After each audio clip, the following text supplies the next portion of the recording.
Akala ng marami, simpleng guest appearance lang ang pagpunta ni Bimby Aquino sa Eat Bulaga, pero ilang linggo matapos ang kanyang unang paglabas, mas naging malinaw kung bakit naging espesyal ang pagkakataong ito. Noong Hunyo 2026, muling humarap sa telebisyon si Bimby bilang guest co-host ng Eat Bulaga, at agad siyang sinalubong nina Vic Soto, Joey De Leon, Alan Kay, Maine Mendoza, Miles Ocampo at Karen Aistrup.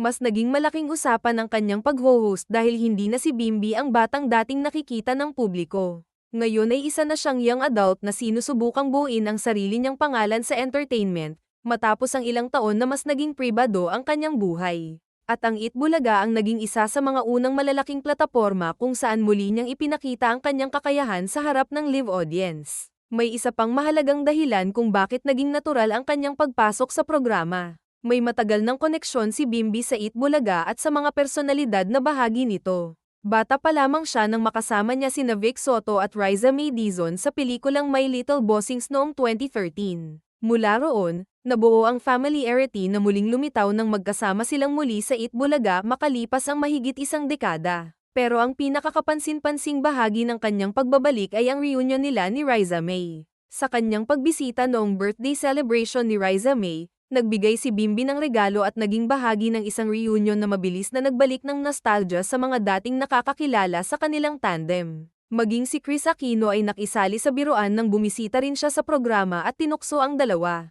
At hindi lang pala isang beses na pagpapakita ang nangyari. Matapos ang unang guest appearance, muling lumabas si Bimby sa programa at nakisama sa pag-host at iba pang segment ng show.